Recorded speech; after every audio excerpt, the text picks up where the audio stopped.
Fiona has been working with older people for almost 20 years in various roles within the community sector, including elder abuse, community aged care, cultural diversity, and most recently in housing. She has postgraduate qualifications in community development, ethics, and legal studies, and brings a social justice perspective to all aspects of her work. Fiona has worked with Housing for the Aged Action Group since 2016. She has been in the executive officer role since 2018, leading the organization's strong commitment to diversity and advocacy for older people in housing stress. Well, Fiona, I'm very excited to hear you. The floor is yours. I've been invited here today to talk a little bit about the kind of big picture around older people, housing and homelessness, and I'm also going to talk a little bit about HAAG's work with culturally and linguistically diverse older people. Before I begin, I'd like to just explain a little bit about who we are. So we're called HAAG, Housing for the Aged Action Group, and we deliver the Home at Last service, which is a Victoria-wide, statewide information and referral service for people aged 50 years and older. We started as an action group in the 80s campaigning for housing justice. You can see some of our workers and some of our older members in that picture there. So we do a lot of systemic advocacy as well, which includes research. We have 800 members from across Australia, and our national advocacy includes supporting people who have got a lived experience of homelessness and housing stress in mainly older women in New South Wales, Victoria and Queensland, and we also do some federal advocacy in Canberra in the aged care space and housing and homelessness. But our service delivery is only in Victoria. Just to start with some fundamentals around housing and why it's important. Working with older people, as all of you do, you'll have a focus, I'm assuming, on things like health and wellbeing, ageing in place, person-centred care. You might have specialisation in some areas like, say, diabetes, OT, that sort of stuff. And all of those things are focused very much on trying to help people live as well as they can in their older age. But what the studies have shown, many studies, this is just one of them, shows that housing affordability is the most important factor in determining a person's wellbeing. So although you may be concerned with social connection and diet and exercise and all of those sort of things, the most important thing in order to have people age well is that they can actually afford to live in a place where they feel safe and are able to stay as long as they need to. So it's fundamental to everything around health and wellbeing for older people. As we've seen over the last 10 years, so this is based on data analysing the census in 2011 and the census in 2021, looking at what does it look like for older people and housing? And this was research that was done by 3 universities, Swinburne in Victoria, Curtin in Western Australia, and University of Western Sydney. And so what it found is that along with the population ageing, which we all know, less people are actually living in their homes that are owned outright. So all of our pension system and our retirement housing system, the rates of the pension, the way that the aged care is set up to move into residential aged care is all based on the assumption that you own your own home when you retire. And what we're seeing is that that's decreasing over time. What it also means is that there's a higher proportion of older people who are living with a mortgage when they get close to retirement age. So this is statistics for people aged 55 years and older. And so some of them might still be on JobSeeker, for example. And what we're seeing is that more people are retiring with a mortgage, which means that it becomes less affordable for them as they leave the employment, get onto the pension. The other trend that's sort of been decreasing for a long time is the number of people that are living in social housing. And so although the numbers are actually increasing, it's not keeping up with the rate of population because there's been long-term neglect of investing in public and community housing for successive governments for many, many years, which means that social housing used to be the catch-all for places, for people, and that's no longer the case. It means that more and more people are living in private rental renting off a private landlord. And we know, you can't get away from it in the media, private rental is increasingly unaffordable, especially for people on the lowest income quintiles, the lowest income households. So what we're seeing is that not only are there higher numbers of older renters, those people that are living in the lowest incomes are really struggling. And you can see that there's been a big increase. So this is just a visual representation of how renting is so unaffordable. So what we see here is the type of government support that most people over 55 will be on if they're eligible for it. So we've got the age pension, the disability support pension, and job seeker, and none of them can keep up with the cost of housing expenses, not to mention utilities and medication and all of the other things. So you can see that that's becoming increasingly more difficult for people on job seeker and on the other types of pension as well. And so this visually demonstrates the number of older private renters over the last 10 years and the increase. So everything in the yellow on one side of the screen is 10 years ago, and what we're seeing now is a 73% increase. So this has doubled the rate of other age groups in terms of renting. So really significant numbers of older renters. And we're also seeing more people who are living in marginal housing. So marginal housing is defined as things like severely overcrowded housing, or potentially, living in sheds and caravans, things like that. Still have a roof over your head, but you're considered to be marginally housed. This basically is the whole of the country, and each of those people represents 1,000. And so not only are we dealing with the homelessness population, which is that little group of people in the lower corner there in black, they're the people that are counted as homeless, but we also have large numbers of older people who are both marginally housed and living in private rental that they can't afford. So when you think of the scale of the affordability problem and the housing insecurity for older people, that's what we're dealing with today when we're trying to work out how to have people age well in place. We've really got a lot of people that are in insecure housing. And this intersects differently with different people, of course. So because of a lifetime of gender discrimination in the workforce, it means that people who are 55 years and older are at increased risk. And that's not just about working, it's also about home ownership, it's about savings, it's about superannuation, it's about taking time out of the workforce to look after sick parents, sick kids. All of these things mean that older women now, facing both age discrimination and sexism as they get older, are being seen in higher numbers than they ever have been before. And so although there might be stereotypes about what homelessness means, increasingly homelessness is older women who are relying on their adult children, sleeping in cars, couch surfing and pet sitting, house sitting to keep a roof over their heads. There's also a lot of people who are on job seeker. And in terms of the definitions of housing stress and homelessness, older homeless women are more likely to be in overcrowded dwellings, whereas older men are more likely to be in boarding houses. So the type of housing is slightly different as well for older people. In terms of culturally and linguistically diverse communities, what we found in our research is that it can place people at higher risk, but it really depends on their own circumstances and their migration history and how they came to this country and how they've grown their lives here. So people that come in later life as adults, as grandparents potentially, there might be some sort of assumption that they'll be provided with accommodation and housing and a room in exchange for looking after the grandkids. They might invest in the adult children's housing in exchange for an expectation that they be looked after. There's a very different set of circumstances for people that migrated as older adults compared to people that migrated as young people. And so the system's harder to navigate. You may be relying much more on your adult children to navigate both the language and the systems in Australia. The services may not be well known. You might not know how to access them. And also you might be relying on your adult children to tell you about those things. So all of those things don't mean that inherently older culturally and linguistically diverse people or older migrants are more at risk. It means that there are some things that we need to take into consideration. In terms of this data on homelessness, migrants over 55 plus and we're talking about non-English speaking countries here, not just people that are born overseas.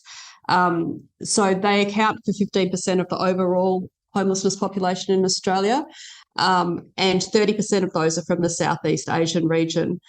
But the definition, again, is they are disproportionately in severely crowded dwellings rather than sleeping on the streets, so less visible potentially. In terms of older migrants in marginal housing, again, we've got lots of people living in crowded dwellings and people living in caravan parks.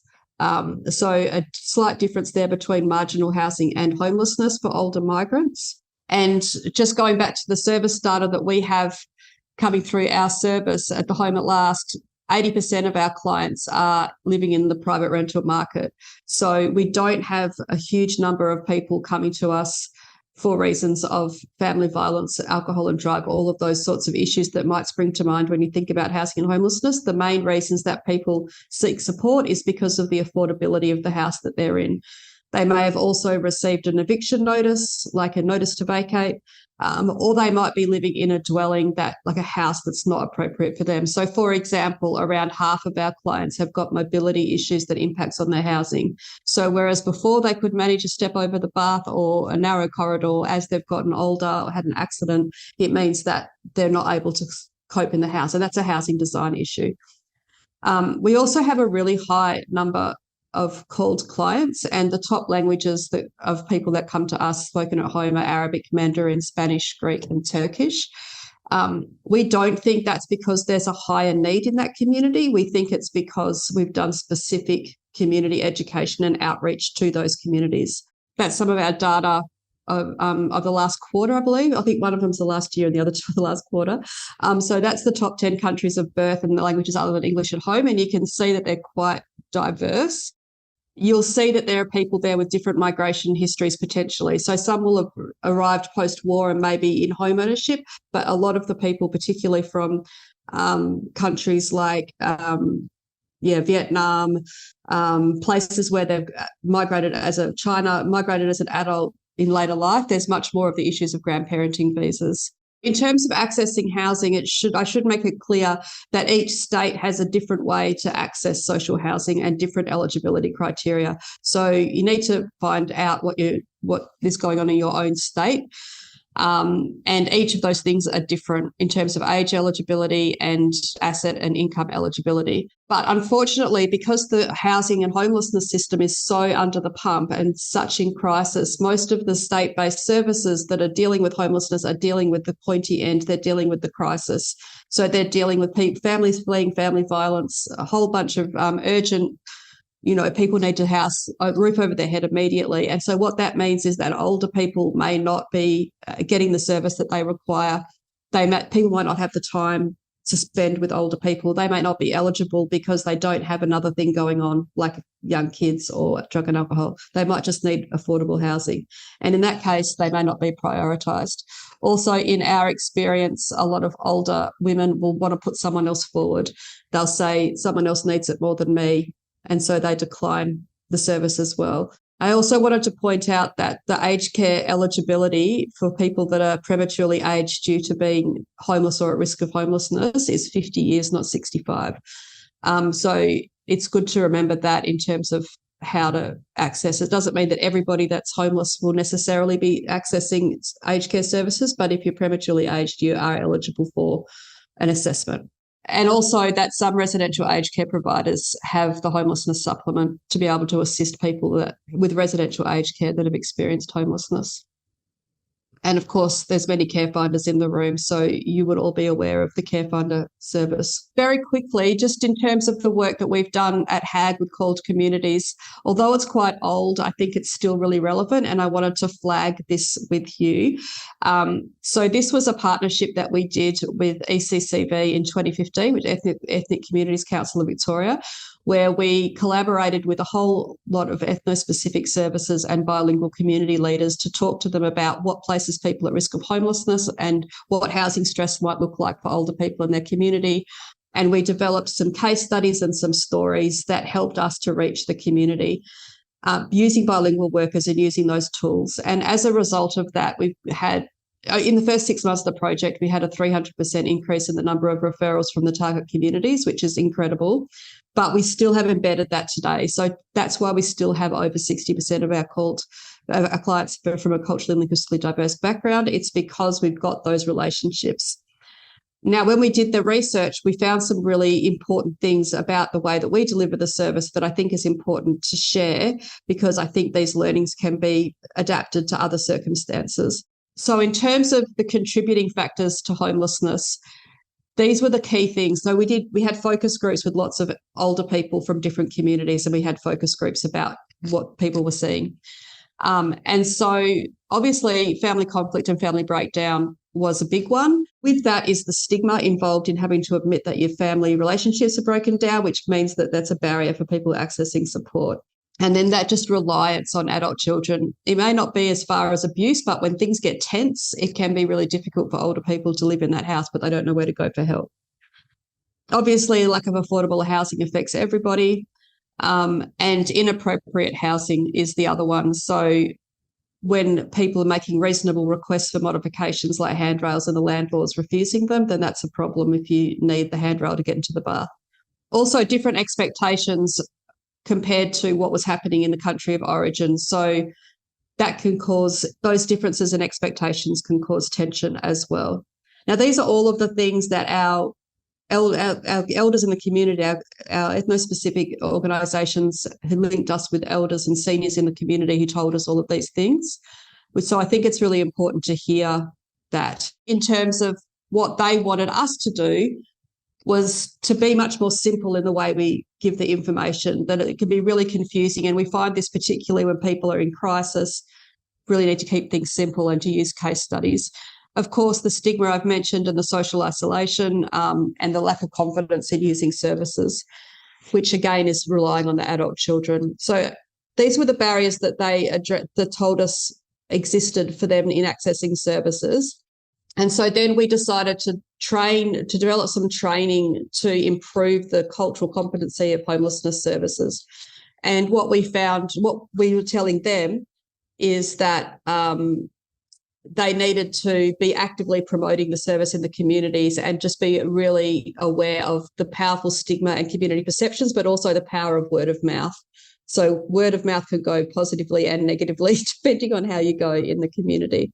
Just to flag also that elder abuse is a big issue in preventing people from acting on their housing.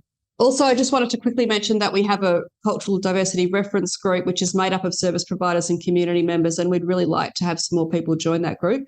We have some in-language resources. They're overdubbed, and they're being co-designed by our called reference group, and you're more than welcome to use those to talk about housing and homelessness in different languages. You guys know about Care Finder.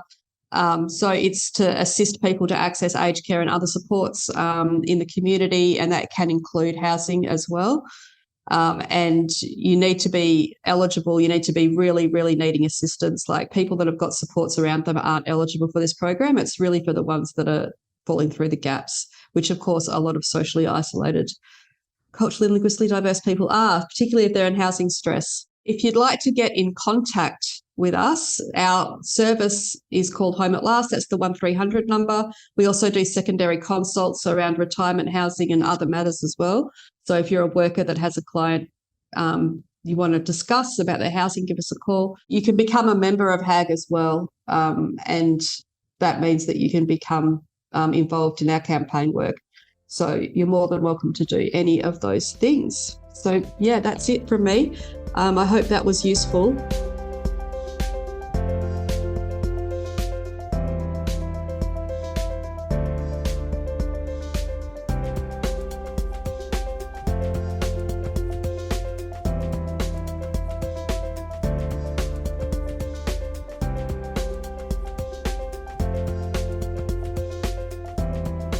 So I would like to introduce everybody to Robert Padilla. Robert is the manager of affordable housing programs at Uniting New South Wales ACT. Robert has worked in social services field for 27 years, including 20 years here in Australia. And he holds a bachelor degree in clinical and counseling psychology and a bachelor's degree in sociology. Robert has worked in many environments in Australia, including child protection, disability service diagnostics, and social housing.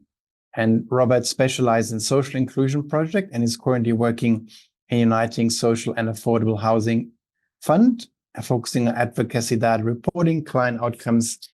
Thank you, everyone, for joining in with us today. I'm hoping to take you on a bit of a personal journey through social and affordable housing. There will be a little bit of overlap with Fiona. There's a remarkable amount of information that she put up, so there's going to be a little bit of overlap, but thankfully not too much. So I'm really going to be talking about Uniting's role in supporting older women at risk through some affordable housing options that we're currently offering. So we can't really ever get away from statistics. Just throwing a few up here for you to have a look at. I think the scariest number is the doubling in 2 years what it took 12 years to achieve before. The amount of people that are seeking specialist homelessness services has risen significantly. When we sprinkle in cultural or racially diverse backgrounds and experiences into this process, we find that there's a lot of lack of awareness around what's going on. There's a lot of discrimination. Things are becoming more digital. One of the things that we're really sat down and thought about is challenging ourselves as an organization to what can we do to really address the fastest growing homeless cohort in Australia, which is single older women. Uniting's role right now, we have provided 600 affordable dwellings in New South Wales, and single older women are our priority. One of the things that we're doing is we're building integrated communities within our independent living, independent retirement villages. We have 88 villages around the state. So it's really a salt and pepper approach to putting social and affordable housing within our existing portfolios. We do try to move away from the word social. We just kind of call ourselves the affordable housing. With an existing community, there's some stigma using the word social, so we try to move away from that. Without going too deep into what retirement living looks like, you basically pay an incoming contribution that's quite significant. Most people that pay that kind of contribution want a mountain view, or they want a sea view. They don't want the parking lot view. So we're finding that things with views of the parking lot were sitting empty. So was finding these and bringing them up to standard, and then providing them under the affordable housing programs that we're currently running. 80% of our affordable tenant base comes from housing pathways. Housing pathways is the social housing register in New South Wales. I've put a few bits and pieces up there about eligibility and what you'll need to qualify, and then the contact details down below. The remaining 20% of our tenant base comes from our own internal waiting list for clients that meet the eligibility criteria. Mostly it's a financial criteria at that point. Of the 700 odd people in our program, 400 now are single older women. Uniting really understand how critical it is that we do our part, how we express our core values as an organization, being bold, being imaginative, compassionate, and respectful. But obviously, it's a crisis and a whole lot more work remains. So one of the really interesting things that we've come across is that it doesn't really just end in providing someone with a home. A home is certainly a foundation element, but when people arrive to our program, they've got a lot more going on. So as part of what we're offering is a wraparound case management system, linking people. And we'll get into that in a few slides, exactly what that looks like. Providing someone with safe, secure housing is critical to improving their overall well-being, but more than a home is always required. Many of our tenants arrive with the emotional scar tissue, and they require a suite of services to get them back on track. One of the things that we really pride ourselves on is providing services in a culturally responsible way. I have a few examples of how we've done this up on the screen. Tenants, clients require a little support. Some require a lot. We really try to tailor the services that they require to the individual. again, the resounding theme through this is that they always need a little bit more than just a house. So really about linking people in with their culturally appropriate services to manage their better needs. We find that that helps them integrate into the communities a lot better. Our case management specialists, these are the folks who are going out and who are meeting with the tenants once they arrive. So this is a bit of a flavor of the types of activities our support specialists do and their links internally and externally to Uniting.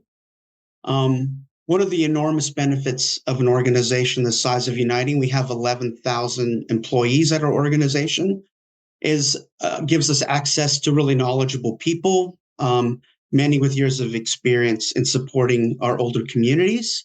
We offer a genuine age and place service. So many of our tenants will transition to residential aged care facilities from the independent living.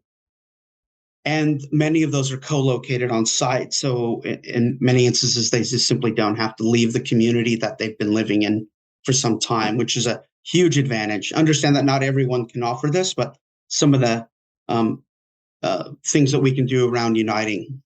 We talked a little bit about the challenges that we've faced. Fiona really touched on a lot of these, so I'm not going to spend a whole lot of time here. There's a bit of overlap in some of the things that we do. The only thing I really want to draw attention to is the greater need for behavioral reprogramming. And I know that sounds a bit odd or a bit fancy, but really when people have been living on the street, they create coping mechanisms to help them exist. And when you take them and move them into an established integrated community, sometimes those coping skills aren't really compatible with the environment. So a lot of the work that we're doing is helping them kind of unpack some of those inappropriate coping skills and to teach them some replacement behaviors. And we're having a lot of success. But again, it's a challenging environment. It's also a very worthwhile environment to work in. Okay, so why accommodation is so important. Really, financial stability is quite critical. The home is the absolute foundation piece where everything can begin. We could never underestimate the impact that a home can have in a person's journey back to wellness. It is the absolute key feature of them coming back. And we have a lot of data. We've been offering this program since about 2016. So there's a lot of data to have a look at. And the evidence suggests that the longer that you are in secure home, the better you feel, the more in control of your life you feel, the more happiness you're self-reporting, and just overall well-being, health domains, things on the personal well-being index that we administer to our client base twice a year, so we can really get a feel for what they look like when they arrive and what they look like in some cases up to 6 or 7 years later. So instead of talking, let's just have a look at what success looks like. So Rowena is one of our First Nations tenants, and I thought it would be a really good idea to show you kind of a before and after, not necessarily an atypical journey. Rowena's story, for me, it's quite personal. It still kind of makes me tear up. I was there with her the day that she moved in. We still remain in contact to this day. And I'm actually popping out to see her in about a few weeks' time to see how she's traveling. I think what makes Rowena's story so poignant is that this could really happen to any of us. You know, she was pretty typical sort of housewife and was thrust in some pretty nasty circumstances. Just her story, how she was homeless, how she was in prison, how she came back again, the challenges that she faced. I feel that she's absolutely inspirational. So this is Rowena's before story, and then let's take a look at her after story. So this is 4 years later after being and accommodation. She credits Uniting for her road to recovery, and I think that she's partially correct. I really credit her strength and what's possible when someone is no longer homeless, when they get an opportunity, when they're connected. She went out, she got her degree, and she's helping people that were in her exact situation. So really, and Rowena's story is one of hundreds of stories in the program right now. So really, really pleased with some of the results that we're getting right now. So really just a few things in summary and a bit of a challenge to you personally and to your organization. It was quite bold of Uniting to find 600 available homes within their existing portfolio that were just sitting there vacant. And I really want to challenge you to think about what you and your organization can do to manage the growing female homelessness crisis right now that's in our community. There are huge benefits for everyone, not just the individual or the organizations, but for the communities themselves, for us to get this right.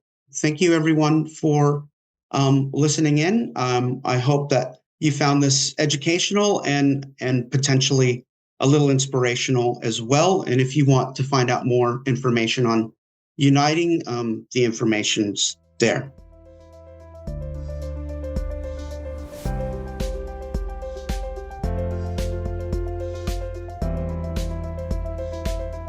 First question, where do you believe the work that you are doing in your approach is different, when we talk about women from culturally linguistically diverse backgrounds to the work that is maybe from people who were born in Australia? What sort of, different strategies, approaches, or where do you work differently when it comes to, a culturally linguistically diverse women? It comes down to tailoring your response to the individual, and then being in such a large, culturally diverse organization. Really, I have a lot of people that I can reach out to. There's a lot of diversity within the support workers who are doing the wraparound case management service. And there's a lot of sharing of tenants if someone feels that they can get a better outcome than the person that's currently assigned to that particular tenant, because you are generally assigned based on geographical area, which would make sense. But in some instances, we do bring in a tier 2 support, that sort of thing. So really, it's about bringing it back with the individual, doing a full needs assessment, setting their goals, and then checking in with their goals. We also have benefits within Uniting, like if someone arrives homeless and they don't have a couch or they don't have a TV or any of those sorts of things. Those things are provided within the Uniting community. It's quite an extraordinary. We literally have warehouses full of furniture that we can access to provide furniture to people and things along those lines. But culturally specific, I think it's about tailoring your response to the individual and not trying to do a one-size-fits-all approach. Fiona, would you like to add anything? Because you mentioned you work a lot with multicultural communities and you had a specific project as well. Definitely partnering with ethno-specific services in terms of understanding the community and looking at not just the demographic data, but the assumptions that people make and trying to unpack those things with the community was what was really key for us in breaking down some of the stigma around family breakdowns or accessing services or admitting that you need help. All of that required really deep cultural understanding, which we needed to get from those communities. We also have a really high number of bilingual workers. We've got, I think, about 70% frontline workers are from a non-English speaking background and bilingual, which is really helpful, not just in terms of their own language and culture, but understanding what it's like. So being able to speak to people in their first language is really helpful, but also understanding things take time. Things have got different meanings. They don't translate necessarily, particularly with services, and just building that rapport and taking the time and understanding that when you're working with interpreters over the phone, that's double the amount of time. So those things impact on deliverables as well. So the management need to understand that it's important. It needs to be coming from all levels of the organisation to be genuinely, I think, responsive and participatory. You were saying I'm partnering with ethnic and multicultural community organizations. How do organizations do that? I think it has to be an equal partnership. I think a lot of the times the smaller organisations, they're doing everything that they can for their communities because they care about their communities, which means that they will go the extra mile for people. But that means that they're often really underfunded, they're volunteer run, they're trying to keep up with all of the reporting requirements to get government funding. It's a real struggle, often for quite a few people that have been holding that group together for a long time. So it's really important to pay your volunteers, you pay people to, their knowledge is important. If you're having a focus group or you want to reach out, you want to take up someone's time and you're the only paid worker in the room, that's not okay. You need to be able to reimburse people for their travel costs. It's got to be equal. And equal means give and take. It doesn't mean just take from the smaller organisations. So I think it's really, really important to have a genuine, as much as you can, given that we all work within hierarchies and we all have our own obligations. But I do think it's really important to come as a genuine, what have we got to give each other, rather than give us all of your cultural knowledge and your insights and we'll take all the funding.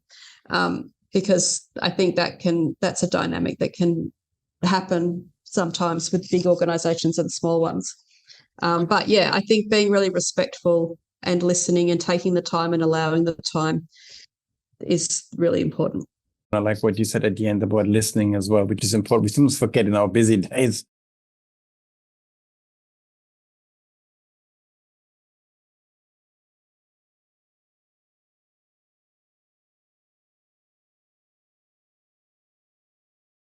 One of the things about having a presence in all communities and then bringing that shared experience together through meetings, groups, sharing and listening opportunities really, really helps. The fact that Uniting is so big and so many of the programs that other people need to go externally for are already internal and have been in place for significant periods of time really kind of make that workflow pretty straightforward. I understand that not every organization can work that way. And I think it's really important that some of the bigger organizations really leverage what they have in place and really work together cohesively instead of in a competition environment. Certainly in aging right now, it's a booming industry. So we're not running out of clients. It really is about breaking down barriers of competition between the organizations, setting up provider reference groups, which we participate in, and making sure that gaps in service provision are discussed at these forums, and then working out strategies for reaching these communities that maybe some of these organizations just aren't reaching. Thank you all for participating. Thanks again for the speakers. We hope to see you at our next webinar.